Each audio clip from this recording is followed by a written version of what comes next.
El 21 de junio de 1498, el emperador Maximiliano I se sentó en sus aposentos en Friburgo y firmó un decreto que pondría fin a casi 4 siglos de vida judía en una de las ciudades más ricas de Europa. El documento ofrecía 4 razones. Los judíos se habían vuelto demasiado numerosos debido a la inmigración. Habían incurrido en usura excesiva. Habían entrado en las viviendas de otras personas y habían ayudado a personas sospechosas, propiciando el robo y el crimen. En cuestión de meses, toda la comunidad judía de Nuremberg habría desaparecido. Su sinagoga fue vendida por 350 florines. Sus casas fueron confiscadas y revendidas a la ciudad por 8.000 florines. Su cementerio fue profanado, o sus lápidas arrancadas del suelo y utilizadas como piedras de cimentación para un nuevo camino de 65 pies de ancho y casi 300 pies de largo. Los judíos fueron sacados bajo guardia armada. La mayoría se establecería en Neustadt, bajo la protección de la margravina viuda Ana de Brandeburgo. Otros se dispersaron hacia Frankfurt y Praga. Algunos simplemente desaparecieron de la historia por completo. Durante los siguientes 350 años, a los judíos se les prohibiría vivir en Nuremberg. Ni siquiera podían visitarla. Pero esto es lo que hace que esta historia sea más complicada que un simple relato de persecución. La expulsión de 1498 no fue una explosión repentina de violencia como las masacres que habían ocurrido antes. Fue un proceso calculado, o legal y burocrático aprobado por las más altas autoridades del país. El Consejo de la ciudad lo solicitó, el emperador lo concedió. Las transferencias de propiedad fueron meticulosamente documentadas. ¿Y las razones expuestas en aquel decreto imperial? No eran del todo fabricadas. Detrás del odio religioso y los celos económicos yacían tensiones genuinas que se habían estado acumulando durante generaciones. La relación entre judíos y cristianos en Nuremberg era mucho más compleja de lo que tanto los propagandistas medievales como los apologistas modernos han sugerido. Para entender por qué los judíos de Nuremberg fueron expulsados en 1498, necesitamos remontarnos al principio. Necesitamos comprender quiénes eran estas personas, qué papel desempeñaban en una de las ciudades más importantes de la Europa medieval, así como siglos de coexistencia generaron tanto cooperación como conflicto, y cómo una relación funcional, aunque incómoda, finalmente colapsó en la expulsión.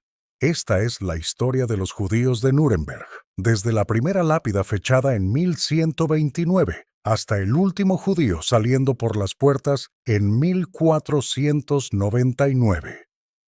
La primera evidencia documentada de vida judía en Nuremberg es una lápida. Lleva el nombre de Elías ben Simón y la fecha del 12 de octubre de 1129. Casi 9 siglos después, esa piedra todavía existe. Testigo silencioso de una comunidad que perduraría durante casi 400 años antes de ser borrada. Según los estándares de las comunidades judías medievales, esto era mucho tiempo. Muchas comunidades duraron solo unas pocas décadas antes de ser expulsadas o masacradas. Los judíos de Nuremberg sobrevivieron durante casi 4 siglos, construyendo y reconstruyendo su comunidad a través de catástrofe tras catástrofe. Nuremberg, en el siglo XII, estaba cobrando importancia.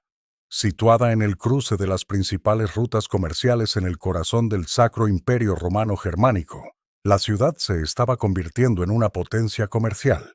La fortaleza sobre la ciudad dominaba un terreno estratégico. Los mercados de abajo bullían de actividad. Comerciantes de toda Europa pasaban por sus puertas, intercambiando mercancías del Mediterráneo, el Báltico, el Oriente.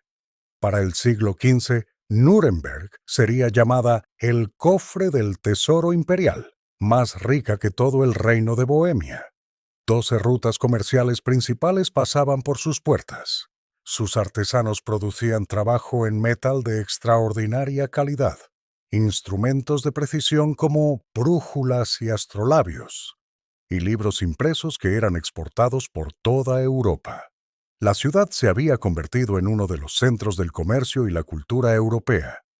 Políticamente, Nuremberg ocupaba un lugar especial en el Sacro Imperio Romano Germánico. Era una ciudad imperial libre, subordinada solo al emperador mismo. La Bula de Oro de 1356, el documento constitucional fundamental del imperio, designó a Nuremberg como el sitio donde los reyes recién elegidos debían celebrar su primera dieta imperial. A partir de 1423, las insignias imperiales, las joyas de la corona del Sacro Imperio Romano Germánico, fueron guardadas en la fortaleza de la ciudad. Nuremberg no era solo rica, era simbólicamente central para el propio imperio. La ciudad tenía una estructura política única que moldeaba todo sobre la vida allí, incluida la vida de los judíos. A diferencia de la mayoría de las ciudades alemanas, Nuremberg era gobernada exclusivamente por una pequeña oligarquía de familias patricias. Alrededor de 40 a 50 clanes controlaban todo el poder político y económico. Nombres como Tucher, Imhoff, Pirkheimer y Schreier dominaron el consejo de la ciudad durante generaciones. Se casaban entre ellos, hacían negocios juntos y pasaban el poder de padre a hijo en una cadena ininterrumpida. Cuando los artesanos intentaron formar gremios y obtener representación política en 1348 y 1349, el levantamiento fue aplastado con asistencia imperial. El propio emperador Carlos IV intervino, prohibiendo los gremios por completo en Nuremberg. La ciudad se convirtió quizás en la única metrópolis alemana importante donde los artesanos no tenían absolutamente ninguna voz política formal. Los patricios gobernaban absolutamente sin ningún control institucional sobre su poder desde abajo. Esto es profundamente importante para entender la vida judía, porque los judíos existían en Nuremberg enteramente a merced de estas familias patricias. Los judíos no eran ciudadanos, no podían poseer propiedad inmueble, no podían unirse a asociaciones artesanales, que de todos modos no existían en la Nuremberg sin gremios. Su estatus legal era el de servicamerae, siervos de la Cámara Imperial, lo que significaba que técnicamente eran propiedad del emperador, quien podía otorgar derechos sobre ellos a las autoridades locales como mejor le pareciera. En Nuremberg, esto significaba que los judíos vivían bajo la protección del Consejo de la ciudad, que recaudaba impuestos de ellos y regulaba sus actividades hasta el más mínimo detalle. Era una relación transaccional desde el principio. Los judíos proporcionaban servicios financieros e ingresos fiscales. El Consejo proporcionaba protección contra la violencia popular y un marco legal dentro del cual operar. Mientras ambas partes encontraran el arreglo rentable, este continuaba. La comunidad judía en Nuremberg nunca fue grande. A finales del siglo XV, había quizás 300 judíos en una ciudad de aproximadamente 30.000 personas, menos del 1% de la población. Vivían en un barrio designado con su propia sinagoga, un salón de baile para reuniones comunitarias y un cementerio fuera de las murallas de la ciudad. Sus vidas estaban reguladas por una densa red de restricciones que determinaban dónde podían vivir, qué podían vestir, cuándo podían aparecer en público y con quién podían hacer negocios. Y dentro de esas restricciones, construyeron una comunidad. Mantuvieron sus tradiciones religiosas, educaron a sus hijos, celebraron sus festividades y lloraron a sus muertos. Llevaban a cabo negocios, resolvían disputas y organizaban ayuda mutua para los pobres y enfermos. Eran una comunidad dentro de una comunidad, separada pero conectada a la ciudad más grande que los rodeaba. ¿Qué hacían realmente los judíos de Nuremberg para ganarse la vida? La imagen popular es la de prestamistas, y hay verdad en esa imagen. La ley de la Iglesia prohibía a los cristianos cobrar intereses sobre préstamos, una prohibición derivada de pasajes bíblicos contra la usura. Los judíos no enfrentaban tal restricción al prestar a no judíos. Su propia ley religiosa desalentaba el interés sobre préstamos a compañeros judíos, pero lo permitía en transacciones con gentiles. Esto creó un nicho económico que los judíos en toda Europa llegaron a ocupar. Pero estudios recientes han complicado significativamente esta imagen. La historiadora Julie Mell, en su influyente obra sobre el mito del prestamista judío medieval, ha argumentado que la imagen de los judíos como financieros ricos es en gran medida una construcción de historiadores del siglo XIX y XX, no un reflejo preciso de la realidad medieval. La mayoría de los judíos en la Alemania medieval no eran ricos. La mayoría no prestaba dinero. Vivían, como dice Mell, vidas económicamente mundanas, trabajando como buhoneros, comerciantes de artículos de segunda mano, comerciantes a pequeña escala y artesanos donde las regulaciones locales lo permitían. El préstamo de dinero, que sí ocurría a menudo, no era particularmente rentable. Las tasas de interés estaban limitadas por decreto imperial y local. En 1310, el emperador Enrique VII emitió regulaciones que limitaban a los prestamistas judíos en Nuremberg a cobrar no más de aproximadamente el 43% de interés anual a los ciudadanos y el 55% a los extranjeros. Estas tasas suenan escandalosas para los oídos modernos, pero eran estándar para el crédito medieval y en realidad representaban un techo sobre lo que los judíos podían cobrar, no una licencia para explotar libremente. Además, la verdadera riqueza en las finanzas medievales estaba en manos de banqueros cristianos, particularmente las grandes casas bancarias italianas como los Medici y los comerciantes conocidos como lombardos y caorsinos, que operaban por todo el norte de Europa. Estos financieros cristianos encontraban ficciones legales para evadir la prohibición de la usura y operaban a una escala que empequeñecía cualquier cosa que los prestamistas judíos pudieran manejar. Los judíos eran actores pequeños en un sistema financiero mucho más amplio, pero la percepción a menudo importa más que la realidad cuando se trata de generar odio. Cualquiera que fuera la situación económica real, muchos cristianos en Nuremberg y en toda Europa creían que los judíos se estaban enriqueciendo mediante préstamos usurarios, mientras los cristianos honestos luchaban. Los deudores que no podían pagar sus préstamos culpaban al acreedor, o no a sus propias circunstancias, o al sistema económico que hacía necesarios tales préstamos. Esta creencia resultaría más consecuente que cualquier hecho sobre la riqueza o pobreza judía real. Los judíos de Nuremberg también enfrentaban restricciones que los empujaban hacia ciertas ocupaciones, quisieran o no esas ocupaciones. No podían poseer tierras agrícolas, no podían unirse a asociaciones artesanales, ni practicar la mayoría de los oficios. Muchas actividades económicas simplemente les estaban cerradas por ley o costumbre. Esto dejaba un rango estrecho de opciones: préstamo de dinero, venta ambulante, comercio de artículos usados, y ciertas formas de comercio en las que los cristianos no podían o no querían participar. Esto creó un círculo vicioso. Los judíos eran empujados hacia ocupaciones marginales y resentidas, o luego eran culpados por participar en esas mismas ocupaciones. Las restricciones que limitaban sus opciones eran olvidadas. Solo las elecciones que hacían dentro de esas restricciones eran recordadas y condenadas. Era una existencia precaria.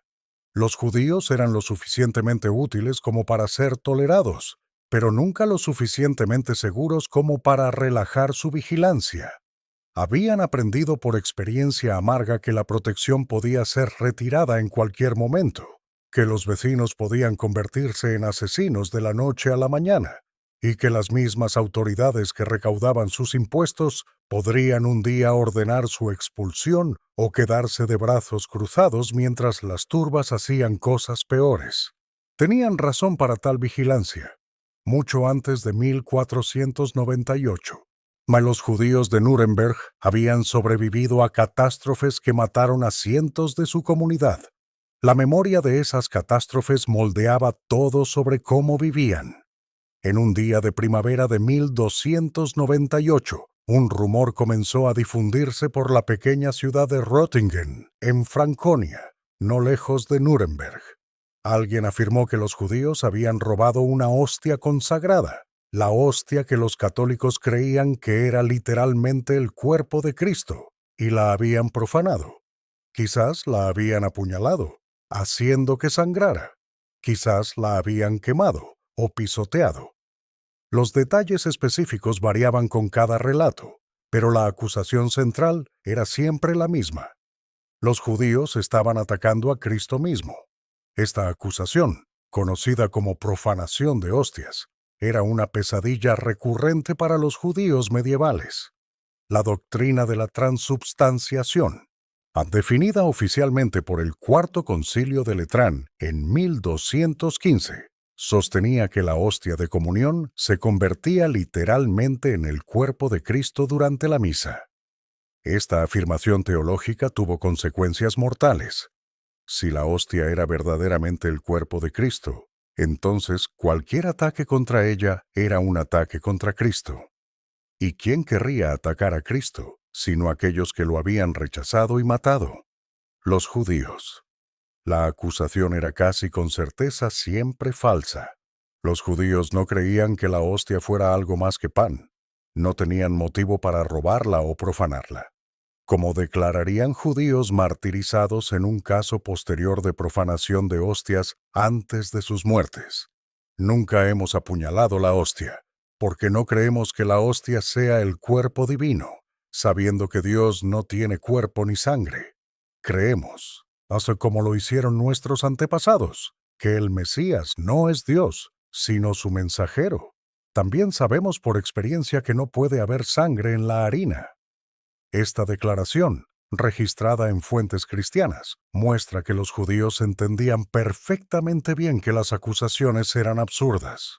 La harina y el agua no pueden sangrar, sin importar qué afirmaciones teológicas se hagan sobre ellas.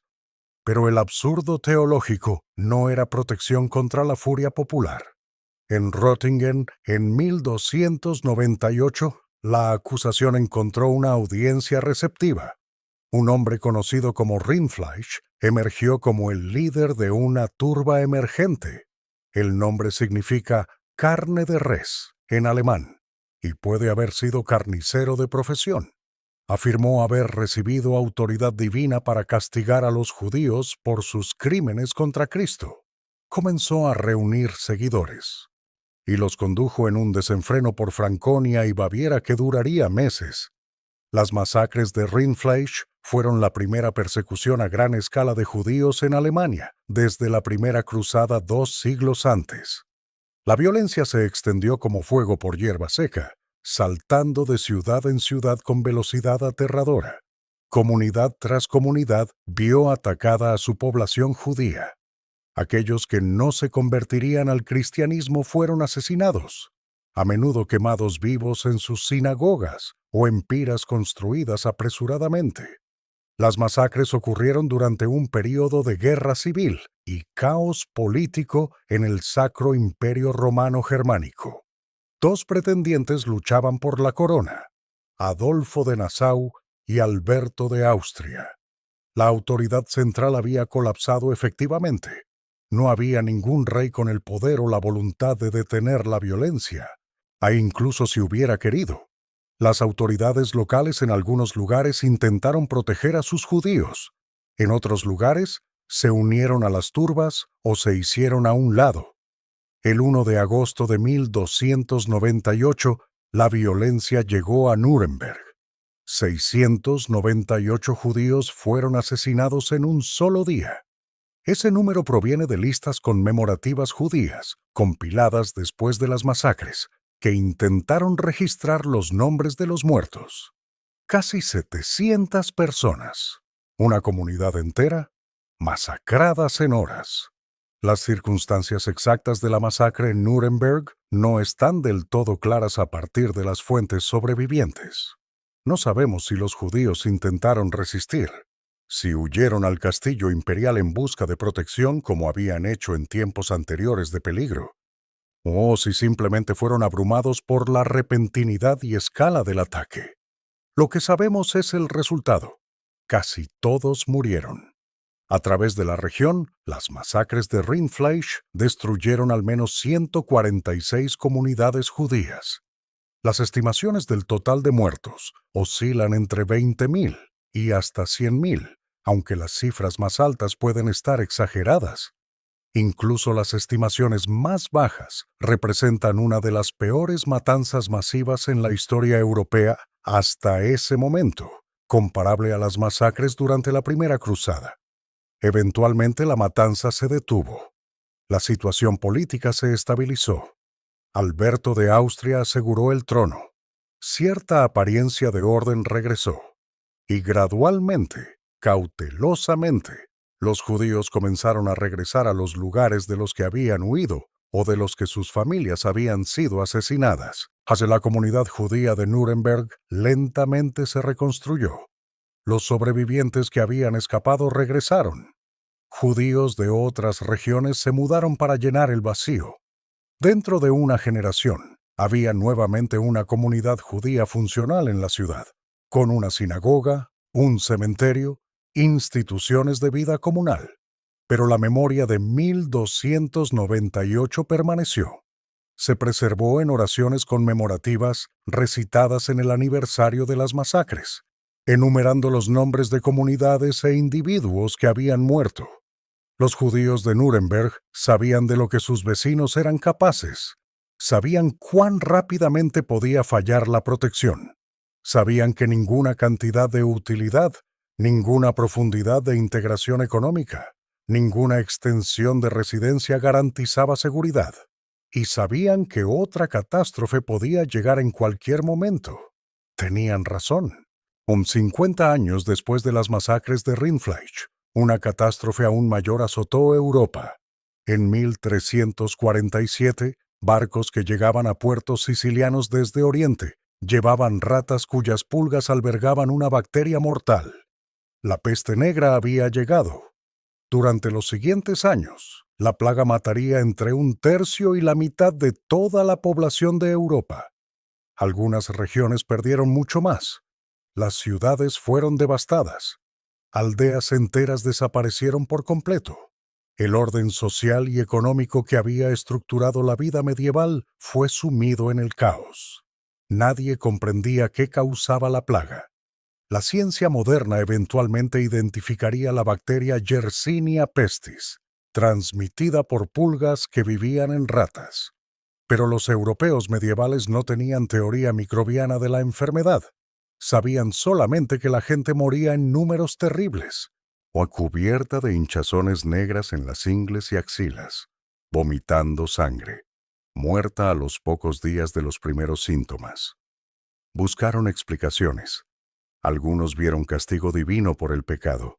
Surgieron movimientos flagelantes, grupos de penitentes que se azotaban hasta sangrar en procesiones públicas, esperando desviar la ira de Dios. Otros culparon a fenómenos cósmicos, la conjunción de planetas, terremotos que habían liberado vapores venenosos de la Tierra, y muchos de ellos decidieron que los judíos tenían la culpa. La acusación era que los judíos habían envenenado los pozos, esparciendo deliberadamente la plaga para destruir la sociedad cristiana. Supuestamente habían preparado un veneno de arañas, lagartijas, ranas, corazones humanos y hostias consagradas de comunión, y lo habían introducido en fuentes de agua por toda Europa. Esto explicaba por qué los cristianos morían mientras que los judíos, que extraían agua de pozos separados y cuyas prácticas dietéticas e higiénicas diferían de las normas cristianas, parecían morir menos. La acusación era absurda a simple vista. Los judíos morían de la plaga igual que todos los demás. Bebían de los mismos pozos en muchos lugares. No tenían motivo para destruir las comunidades en las que vivían, ni medios para crear o propagar una enfermedad que desconcertaba a los mejores médicos de la época. Su tasa de mortalidad ligeramente inferior en algunos lugares, si es que existía, podía explicarse por su relativo aislamiento en barrios judíos y sus prácticas religiosas que requerían lavado frecuente de manos. Nada de esto importó. La acusación proporcionó a alguien a quien culpar, a alguien a quien castigar, o alguien cuya muerte podría de algún modo detener la mortandad. Comenzando en 1348 y continuando hasta 1349, una ola de violencia antijudía barrió Europa en una escala sin precedentes, incluso para los estándares medievales. No se trató de un brote regional como las masacres de Rindfleisch. Fue de alcance continental, extendiéndose desde España hasta Polonia, desde Italia hasta Escandinavia. En Estrasburgo, el 14 de febrero de 1349, los 2000 judíos de la ciudad fueron llevados al cementerio judío y quemados vivos. La plaga ni siquiera había llegado aún a la ciudad. La masacre fue preventiva, basada en confesiones extraídas mediante tortura de judíos en otras comunidades. Las autoridades de la ciudad elaboraron listas de deudores judíos de antemano. Después de la matanza, las deudas fueron canceladas y la propiedad judía fue distribuida. Este patrón se repitió por toda Europa. Los historiadores han reconocido cada vez más que estas masacres no fueron estallidos espontáneos de furia popular. Fueron organizadas, a menudo por gobiernos municipales, planificadas con anticipación y sirvieron propósitos económicos concretos. La violencia canceló deudas con prestamistas judíos y permitió la confiscación de propiedad judía. La retórica era religiosa. La motivación era a menudo financiera. El 5 de diciembre de 1349, la violencia alcanzó Nuremberg por segunda vez en medio siglo. 560 judíos fueron quemados en la hoguera. El barrio judío fue destruido. La sinagoga fue demolida. En su sitio, durante los años siguientes, la ciudad construiría la Frauenkirche, la iglesia de Nuestra Señora, una hermosa iglesia gótica que todavía se alza hoy en la plaza del mercado central de Nuremberg, el Hauptmarkt. Los visitantes de Nuremberg hoy pueden admirar la delicada tracería de piedra de la Frauenkirche y su famoso reloj mecánico, donde las figuras de los 7 electores rodean al emperador entronizado al mediodía cada día. Pocos se dan cuenta de que están parados sobre un sitio empapado en sangre judía, donde una sinagoga estuvo alguna vez antes de ser destruida y su congregación asesinada. Una vez más, una comunidad entera fue destruida. Una vez más, los sobrevivientes se dispersaron. Pero esta vez, sorprendentemente, la expulsión fue breve. Los judíos fueron readmitidos en Nuremberg en 1352, apenas 3 años después de la masacre. ¿Por qué? La respuesta revela algo importante sobre la naturaleza de la violencia antijudía medieval. La ciudad necesitaba a los judíos. Las funciones económicas que habían desempeñado, particularmente el préstamo de dinero y ciertas formas de comercio, seguían siendo necesarias. Con los judíos ausentes, esas funciones o no se realizaban o tenían que ser asumidas por otros menos experimentados. Las familias patricias que gobernaban Nuremberg tomaron una decisión calculada de que los judíos eran más útiles vivos y presentes que muertos y ausentes. Este fue el patrón en toda Europa: expulsiones y masacres seguidas de readmisión cuando las consecuencias económicas se hicieron aparentes. Los judíos quedaron atrapados en un ciclo mortal. Eran lo suficientemente necesarios para ser tolerados, lo suficientemente odiados para ser atacados, lo suficientemente resilientes para sobrevivir y lo suficientemente útiles para ser invitados de vuelta. Hasta el siguiente brote de violencia y el siguiente después de ese. La comunidad que se reconstruyó en Nuremberg después de 1352 fue la comunidad que eventualmente sería expulsada en 1498. Durante un siglo y medio, aproximadamente 6 generaciones vivieron a la sombra de esas masacres. Construyeron hogares, criaron familias, realizaron negocios, todo el tiempo sin saber cuándo llegaría la siguiente catástrofe. El siglo XV trajo nuevas presiones a la comunidad judía de Nuremberg, incluso cuando la ciudad alcanzaba el pico de su riqueza e influencia. El mismo éxito que hizo grande a Nuremberg también hizo más precaria la residencia judía allí. La ciudad estaba floreciendo. Su población creció de quizás 20.000 a mediados del siglo XV a 30.000 o más para fines de siglo. Sus comerciantes comerciaban por toda Europa. Sus artesanos, aunque se les negaba la organización gremial, producían bienes de extraordinaria calidad. Trabajo en metal, instrumentos de precisión, armaduras, libros impresos. Nuremberg se estaba convirtiendo en una de las ciudades líderes del mundo germano hablante. Este éxito engendró cierta confianza, incluso arrogancia, entre los gobernantes patricios. Ya no se sentían dependientes de los servicios financieros judíos, como podrían haberlo estado sus ancestros. La banca cristiana se estaba desarrollando. Las grandes familias mercantiles tenían sus propias fuentes de capital, sus propias redes de crédito. Las casas bancarias italianas proporcionaban servicios financieros sofisticados que los prestamistas judíos no podían igualar. El nicho económico que los judíos habían llenado se estaba reduciendo. Al mismo tiempo, la hostilidad religiosa hacia los judíos se estaba intensificando en toda Europa, y Nuremberg no era la excepción. El siglo XV vio una renovación de la predicación mendicante contra los judíos, con frailes dominicos y franciscanos incitando el odio desde los púlpitos y en las plazas públicas. Estos predicadores acusaban a los judíos de todo crimen imaginable: profanación de hostias, asesinato ritual de niños cristianos, envenenamiento de pozos, práctica de magia, servicio al diablo. En Nuremberg, un fraile dominico llamado Schwartz obtuvo permiso de las autoridades para obligar a los judíos a asistir a sermones de conversión. Los judíos no tenían otra opción que sentarse y escuchar mientras su fe era atacada, sus escrituras retorcidas, y se les instaba a abandonar la religión de sus ancestros. Estos sermones obligatorios eran humillantes y potencialmente peligrosos, ya que podían avivar el sentimiento popular contra los judíos que estaban siendo objeto de la predicación. La Crónica de Nuremberg, publicada en 1493, tanto reflejó como amplificó las actitudes antijudías. Esta obra masiva, escrita por el médico y humanista Hartmann Schedel e impresa por Anton Koberger, fue uno de los libros más elaborados de su época.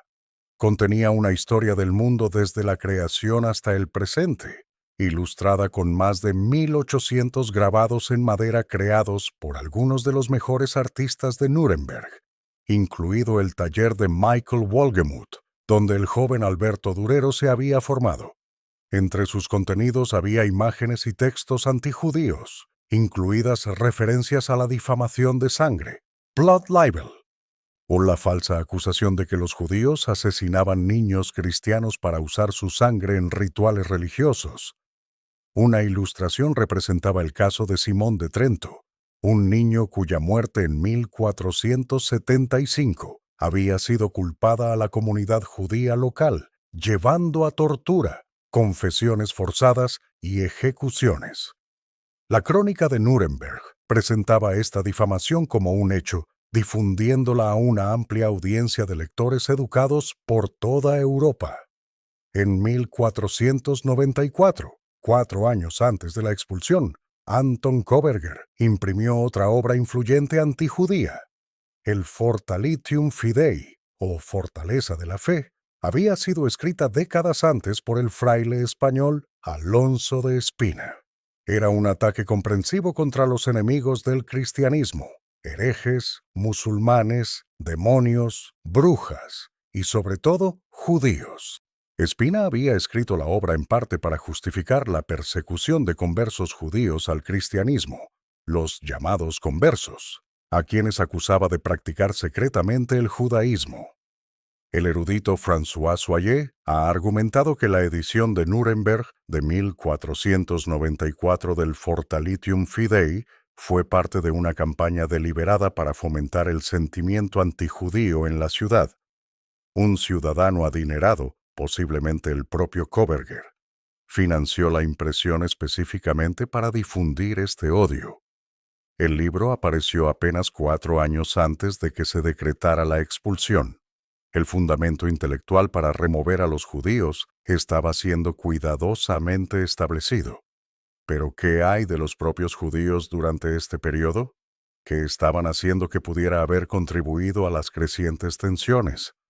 Aquí debemos ser cuidadosos. Las fuentes disponibles para nosotros son abrumadoramente cristianas, escritas por personas hostiles a los judíos, o en el mejor de los casos indiferentes a su destino. Debemos leerlas críticamente, reconociendo tanto los agravios genuinos que pueden reflejar como los prejuicios que las distorsionan. El decreto imperial que autorizaba la expulsión hizo acusaciones específicas contra los judíos. Examinémoslas una por una. Primero, que los judíos habían crecido demasiado en número a través de la inmigración. Esto sugiere que la comunidad judía estaba creciendo, ya sea por aumento natural o por judíos que se mudaban a Nuremberg desde otros lugares. Si es cierto, este crecimiento podría haber hecho a los judíos más visibles, más presentes en la vida diaria de la ciudad, más difíciles de ignorar. Si este crecimiento era realmente problemático o meramente percibido como tal, es imposible de determinar con la evidencia sobreviviente. Segundo, la acusación de usura. Los judíos sí prestaban dinero con interés. Esto era legal, regulado y de muchas maneras alentado por las autoridades que grababan las ganancias. Pero legal y resentido no son contradictorios. Los deudores cristianos que luchaban por pagar sus préstamos tenían toda razón para odiar a sus acreedores judíos, incluso si las tasas de interés eran fijadas por decreto imperial y los préstamos habían sido solicitados voluntariamente.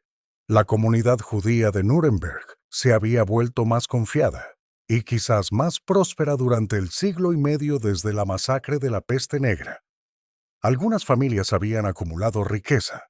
Algunos prestamistas habían expandido sus operaciones. La comunidad había reconstruido sus instituciones y reestablecido su presencia en la ciudad. Este éxito, modesto según los estándares de las grandes casas mercantiles cristianas, era lo suficientemente visible como para generar resentimiento entre cristianos que veían a los judíos prosperar mientras ellos luchaban. Fuentes contemporáneas de Nuremberg hablan de usura desmedida y codicia insaciable entre los judíos. Estas frases aparecen en los anales de Nuremberg, que señalaban que a los judíos les iba muy bien en la ciudad y se volvieron cada vez más arrogantes y desenfrenados. Tal lenguaje refleja la percepción cristiana, no necesariamente la realidad judía, pero las percepciones tienen consecuencias. El analista que escribió estas palabras las creía, y también lo hicieron muchos de sus lectores.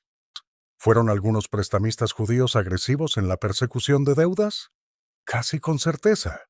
Las fuentes describen a judíos entrando en hogares para cobrar lo que se les debía. En una sociedad donde el cobro de deudas podía ser una cuestión de supervivencia tanto para el acreedor como para el deudor, la persecución agresiva del pago no era inusual, pero se resentía particularmente cuando los judíos lo hacían.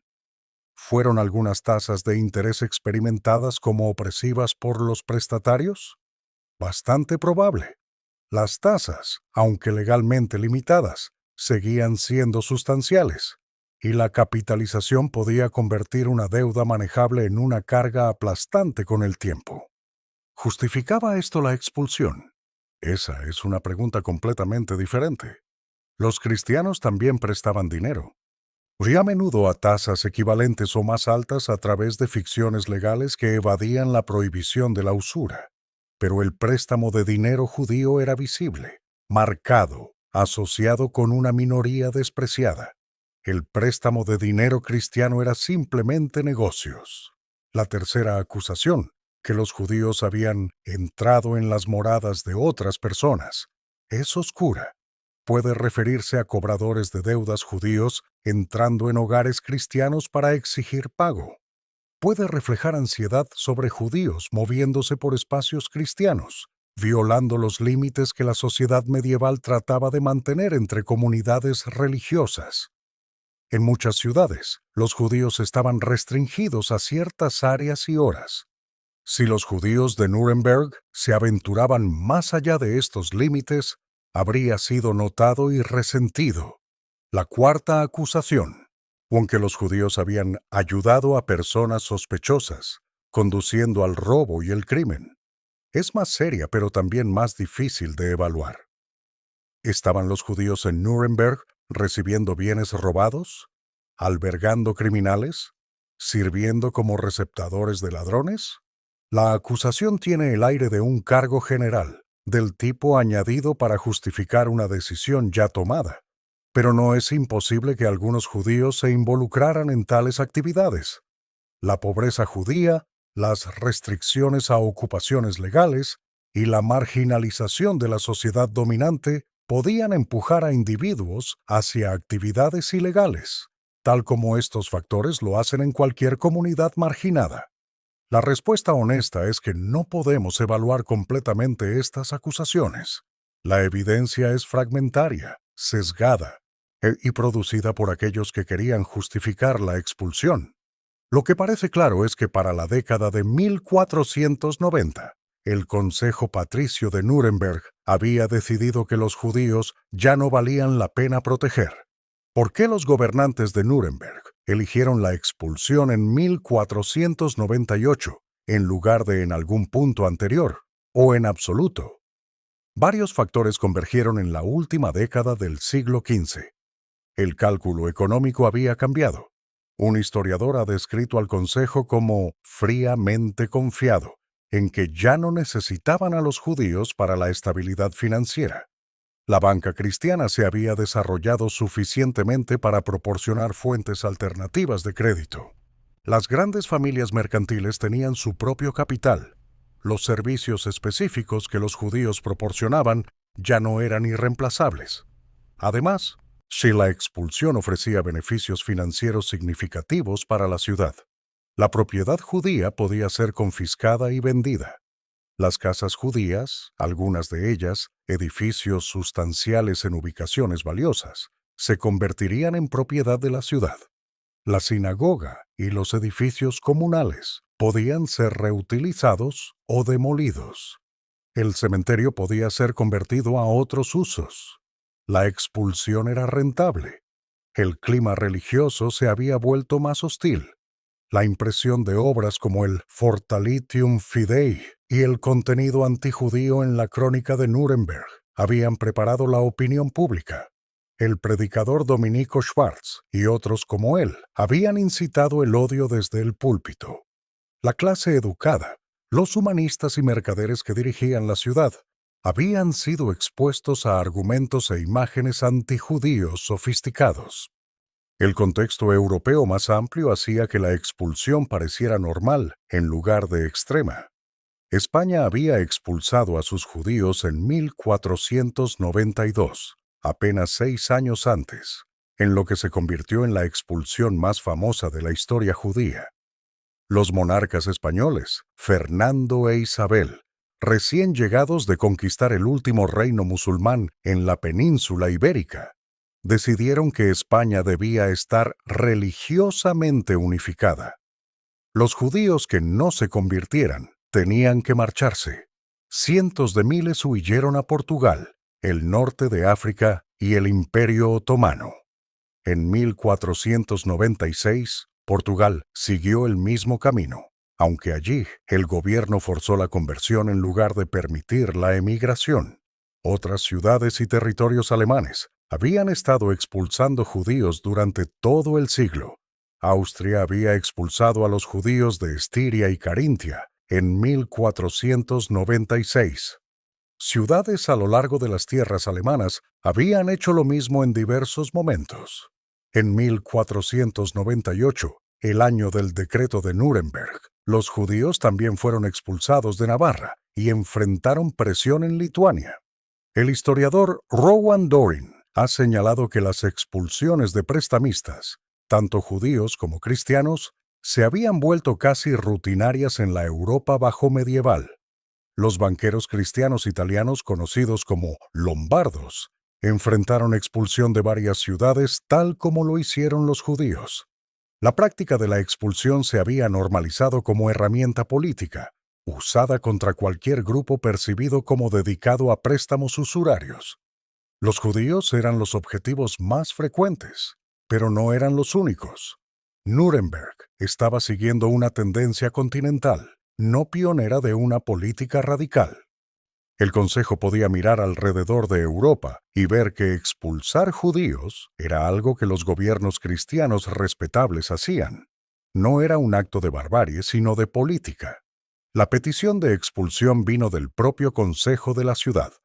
Entre sus miembros estaba Willibald Pirkheimer, el humanista renacentista que se carteaba con Erasmo, coleccionaba manuscritos y arte, y era el amigo más cercano de Alberto Durero.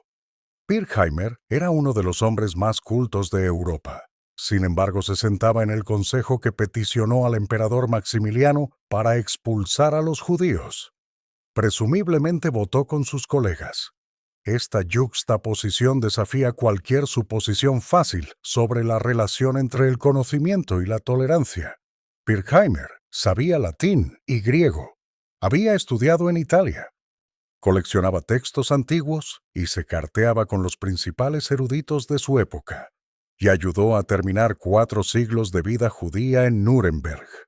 El humanismo y el odio podían coexistir cómodamente en la misma persona, la misma cámara de consejo, la misma ciudad. El emperador Maximiliano aprobó la solicitud porque le costaba poco y complacía a una ciudad poderosa. Los judíos eran sus servicamerae, su propiedad en teoría legal, pero en la práctica eran fichas de negociación para ser intercambiadas por ventaja política. El consejo quería que se fueran. El consejo era útil al emperador. Los judíos no eran lo suficientemente útiles para protegerlos. Así es como sucedían las expulsiones, no a través de turbas abrumando a la autoridad, como en las masacres de 1298 y 1349, sino a través de la maquinaria ordenada del gobierno. Petición, como aprobación, decreto, implementación, formas legales observadas en cada paso, transferencias de propiedad cuidadosamente documentadas. Los judíos expulsados no por furia, sino por burocracia. El 21 de junio de 1498, el emperador Maximiliano emitió su decreto desde Friburgo. Se autorizó la expulsión de los judíos de Nuremberg. Sus propiedades serían transferidas a la ciudad y al alguacil imperial Wolfgang von Parsberg. La implementación fue burocrática y exhaustiva. Las casas judías fueron valuadas y vendidas a la ciudad por 8.000 gulden, ciertamente menos que su valor de mercado. La sinagoga y el salón de baile fueron vendidos por 350 gulden. Estas eran transacciones formales, registradas en documentos oficiales, prestando un aire de legitimidad a lo que era de hecho robo legalizado. El cementerio recibió un tratamiento particularmente brutal. Esto no era meramente eficiencia administrativa, sino profanación deliberada. Los edificios en los terrenos del cementerio fueron quemados o demolidos. Se trazó una calle a través del propio terreno de entierro. Las lápidas, incluyendo quizás aquel antiguo marcador para Elijah Ben Simon de 1129, fueron arrancadas de la tierra y usadas como piedras de cimentación para un camino de 65 pies de ancho y 279 pies de largo. Este tratamiento del cementerio fue humillación intencional. Los judíos medievales, como los judíos a lo largo de la historia, mantenían la santidad de los lugares de entierro como una profunda obligación religiosa. Los muertos debían descansar sin ser perturbados hasta la resurrección. Arrancar lápidas o tender un camino sobre tumbas Hacer que pies cristianos caminaran sobre huesos judíos era atacar a los judíos no solo como personas vivas, sino como un pueblo con ancestros, con memoria, con continuidad a través del tiempo. El mensaje era claro: no tienes pasado aquí, no tienes futuro aquí, no tienes lugar aquí en absoluto. La fecha de partida se fijó, luego cambió de nuevo. Originalmente los judíos debían partir el 6 de noviembre de 1498. Esto se pospuso para la Candelaria, 2 de febrero de 1499. Finalmente la expulsión se fijó para el domingo Laetare, 1499, el cuarto domingo de Cuaresma. Los retrasos pueden haber reflejado complicaciones logísticas, o negociaciones sobre propiedades, o simplemente lentitud burocrática. Cualquiera que fuera la razón, los judíos tuvieron varios meses para contemplar su destino antes de que llegara. Cuando llegó el día, los judíos fueron escoltados fuera de la ciudad bajo guardia armada. La enciclopedia judía señala que esto fue debido a la inseguridad de los caminos. Las autoridades querían una expulsión ordenada, no una masacre. Querían que los judíos se fueran, no que murieran. Puede haber habido preocupación genuina por su seguridad en los caminos, o puede haber habido preocupación de que la violencia interrumpiera el proceso cuidadosamente gestionado. Esta distinción importaba. La expulsión de 1498 fue fundamentalmente diferente de las masacres de 1298 y 1349. Era legal, burocrática, aprobada por las más altas autoridades. Los judíos perdieron sus hogares, su comunidad, su lugar en la única ciudad que la mayoría había conocido. Pero la mayoría conservó sus vidas. Se les permitió llevarse propiedades muebles. Se les dio tiempo para arreglar asuntos. De una manera perversa, esto representaba un tipo de progreso. Los patricios de Nuremberg habían decidido que la expulsión servía mejor a sus intereses que la masacre. Podían apoderarse de la propiedad judía sin el desorden de un pogromo. Podían presentarse como cristianos respetuosos de la ley, siguiendo procedimientos apropiados en lugar de una turba cometiendo asesinato. Los judíos seguían siendo víctimas, pero eran víctimas de política en lugar de furia. Los judíos expulsados se dispersaron a varios destinos. La mayoría fue a Neustadt, donde la margravina viuda Ana de Brandeburgo les ofreció protección. Neustadt se convirtió en un refugio, absorbiendo la mayor parte de la comunidad de Nuremberg. Otros se dirigieron a Frankfurt del Meno, que tenía una comunidad judía más grande y establecida que podría absorber recién llegados. Unos pocos fueron tan lejos como Praga, buscando nuevas vidas en ciudades distantes. Solo una fuente judía menciona la expulsión de 1498, una breve referencia del erudito Naftali Herz Treves. Este silencio es en sí mismo significativo.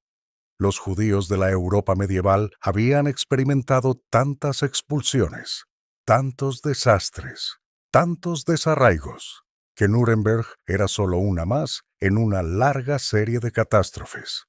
Merecía una mención, pero no un lamento extendido. Ya había demasiados lamentos de este tipo. El Consejo de Nuremberg se movió rápidamente para asegurar que los judíos nunca regresaran. La expulsión estaba destinada a ser permanente, y tomaron medidas para que así fuera. Se acumularon restricciones sobre restricciones. En 1533, el comercio con judíos fue prohibido enteramente.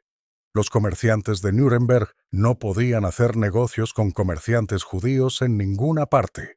En 1539, se prohibió a los ciudadanos de Nuremberg pedir dinero prestado a judíos en cualquier parte del imperio, con una multa de 10 gulden por violaciones. Los judíos no podían visitar la ciudad ni siquiera brevemente. La expulsión era total. La prohibición era absoluta. Nuremberg sería, como el término alemán posterior lo diría, judenfrei, libre de judíos. Para una ciudad de tal importancia comercial, Esto creaba complicaciones. Las rutas comerciales se entrecruzaban Europa, y los comerciantes judíos eran parte de esas redes. Prohibir todo contacto con judíos significaba cortar a Nuremberg de ciertas relaciones comerciales. Ciertos servicios financieros se volvieron más difíciles de obtener sin intermediarios judíos, pero el Consejo se mantuvo firme. Cualesquiera que fueran los inconvenientes que la expulsión causara, no eran suficientes para revertir la decisión. ¿Qué sucedió con los judíos que habían sido expulsados? Aquellos que fueron a Neustadt encontraron refugio bajo la margravina Ana, pero su futuro permanecía incierto. Neustadt era más pequeña, menos rica, menos significativa que Nuremberg. Los judíos que se establecieron allí tuvieron que reconstruir sus relaciones económicas desde cero, encontrando nuevos clientes, nuevas redes, nuevas formas de ganarse la vida. Aquellos que fueron a Frankfurt se unieron a una comunidad que tenía su propia historia de persecución y supervivencia. Los judíos de Frankfurt habían experimentado sus propias masacres y expulsiones, sus propios ciclos de destrucción y reconstrucción. Sabían cómo absorber refugiados, pero la absorción nunca era fácil. Los recién llegados tenían que encontrar su lugar en jerarquías establecidas, competir por oportunidades económicas limitadas, adaptarse a diferentes costumbres y regulaciones locales. Los pocos que llegaron a Praga entraron a la comunidad judía más grande e importante de Europa Central. Praga ofrecía más oportunidades, pero también más competencia. Los recién llegados de Nuremberg eran una pequeña adición a una vasta comunidad. Todos ellos llevaban consigo recuerdos de un hogar que nunca volverían a ver. Habían visto su sinagoga vendida por 350 gulden, su cementerio profanado, sus vecinos marcharlos fuera bajo guardia armada. Habían perdido no solo propiedades, sino lugar, el sentido de pertenencia a alguna parte, de tener raíces que se remontaban a generaciones atrás. La lápida de Elijah ben Simon había permanecido durante casi 4 siglos antes de ser arrancada del suelo. Ahora no quedaba nadie en Nuremberg para recordarlo. Entonces, ¿por qué fueron expulsados los judíos de Nuremberg en 1498? La pregunta no tiene una sola respuesta porque ningún factor único era suficiente por sí solo. La hostilidad religiosa era fundamental. El cristianismo medieval veía a los judíos como asesinos de Cristo, como obstinados rechazadores de la verdadera fe, como una presencia peligrosa entre los cristianos que podría seducir a los creyentes al error. Esta hostilidad era enseñada desde el púlpito, ilustrada en el arte, incrustada en la ley. Sin este fundamento religioso, si la expulsión habría sido impensable. Nadie propuso expulsar a los comerciantes italianos en Nuremberg o a los comerciantes flamencos, porque eran cristianos compañeros. Los factores económicos moldearon el momento y la mecánica. Los judíos servían funciones económicas que generaban resentimiento incluso mientras llenaban nichos necesarios.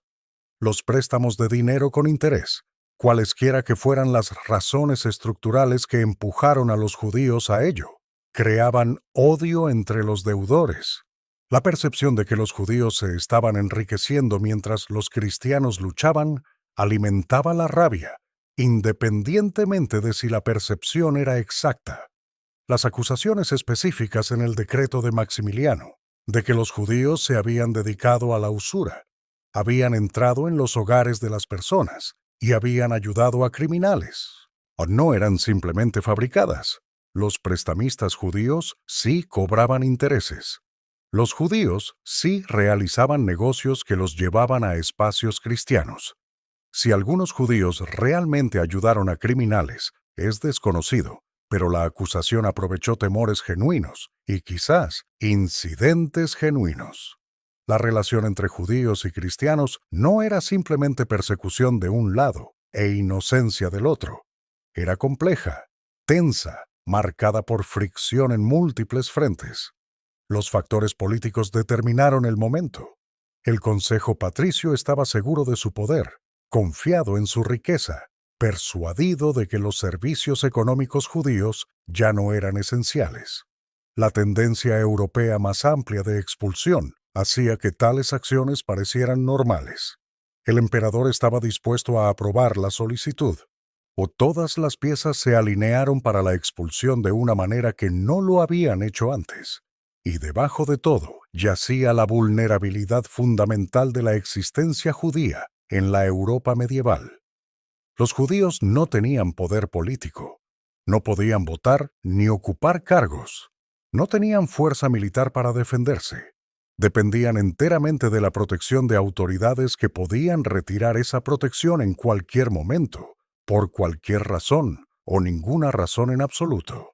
Cuando el Consejo decidió que los judíos debían irse, los judíos no tenían recurso. Esta es la verdad incómoda sobre las relaciones judeo-cristianas medievales.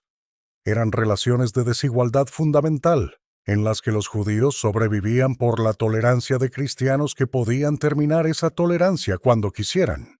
Algunos eligieron no hacerlo, esto permitiendo que los judíos vivieran entre ellos durante generaciones. Otros eligieron la expulsión o la masacre. Los judíos podían influir en estas elecciones en los márgenes, pero nunca podían controlarlas. Los judíos que salieron de Nuremberg el domingo Laetare, 1499, llevaban consigo casi 4 siglos de memoria. Recordaban la primera comunidad, que se remontaba a la lápida de Elijah ben Simon en 1129. Recordaban la masacre de 1298, cuando 698 personas murieron en un solo día. Recordaban la quema de 1349, cuando 560 fueron asesinados y su sinagoga destruida. Recordaban las generaciones intermedias, los años ordinarios de vida vivida bajo presión extraordinaria. Caminaban hacia un futuro incierto. No sabían que se les prohibiría el regreso durante 350 años. No sabían que sus descendientes eventualmente regresarían. Construirían una nueva comunidad, la verían florecer y luego la verían destruida de nuevo de maneras que no podían haber imaginado. Solo sabían que se iban, que sus hogares se habían ido. Durante 3 siglos y medio, Nuremberg permaneció cerrado a los judíos. El primer judío al que se le permitió establecerse allí, después de 1499, fue un agente de lotería llamado Simon Wolf Kehl, admitido a principios del siglo XIX. En 1824, a una niña judía llamada Caroline Levy se le permitió quedarse para aprender labores de fantasía. En 1839, Joseph Wasserman, un veterano conductor de correos, fue autorizado a vivir en la ciudad. Estas no eran readmisiones de una comunidad, eran excepciones individuales concedidas a regañadientes. La prohibición del asentamiento judío permaneció en vigor hasta 1850, más de 350 años después de la expulsión. Fue entonces cuando el primer ciudadano judío fue oficialmente aceptado en Nuremberg. En 1857, los judíos de Nuremberg se formaron como una comunidad independiente. Había 6 miembros. Para finales del siglo XIX, la comunidad había crecido a unas 5.600 personas. Construyeron una gran sinagoga en 1874. Se convirtieron en comerciantes de lúpulo, banqueros, fabricantes de juguetes. Contribuyeron a la economía y cultura de la ciudad. Pensaron, quizás, que finalmente habían encontrado un lugar seguro en Nuremberg. Estaban equivocados. Pero esa es otra historia, demasiado terrible para contar en este relato de expulsión medieval. Lo que queda de 1498 es la memoria y el significado que hacemos de ella. Las calles tendidas sobre el cementerio medieval se han ido ahora. La Frauenkirche, construida en el sitio de la sinagoga destruida, todavía permanece, una hermosa iglesia sobre una fundación empapada de sangre. Las lápidas que pudieron ser recuperadas han sido preservadas. La historia no puede ser deshecha, pero puede ser recordada. Los judíos de Nuremberg fueron expulsados porque eran vulnerables, porque eran útiles hasta que dejaron de serlo, porque eran odiados por razones tanto irracionales como comprensibles, y porque nadie con poder eligió protegerlos. Fueron víctimas de fuerzas más grandes de lo que cualquier comunidad individual podía resistir, pero también de decisiones específicas de personas específicas que podrían haber elegido de otra manera. Su historia no es simple. No se divide claramente en villanos y víctimas, aunque la villanía fue real y las víctimas fueron muchas. Es una historia de coexistencia y conflicto, de utilidad y resentimiento, de protección vendida y retirada, de masacres sobrevividas y expulsión burocrática consumada. Es la historia de la vida judía medieval en toda su precaria complejidad. Y al final, es una historia de supervivencia. Los judíos expulsados de Nuremberg en 1499 no desaparecieron. Se fueron a Neustadt, a Frankfurt, a Praga y reconstruyeron sus vidas. Sus descendientes se dispersaron aún más a otras ciudades, otros países, otros continentes. Algunos regresaron a Nuremberg siglos después. Algunos nunca olvidaron de dónde habían sido expulsados sus ancestros. La comunidad de Elijah Ben Simon, cuya lápida marcaba 1129. La comunidad que sobrevivió 1298 y 1349, solo para ser expulsada en 1499. Esa comunidad no terminó. Se transformó, se dispersó, perduró. Eso es quizás lo más importante que recordar. La expulsión estaba destinada a ser un final. No lo fue. Si encontraste esta historia interesante, este próximo video te sorprenderá. Haz clic aquí mismo para verlo ahora.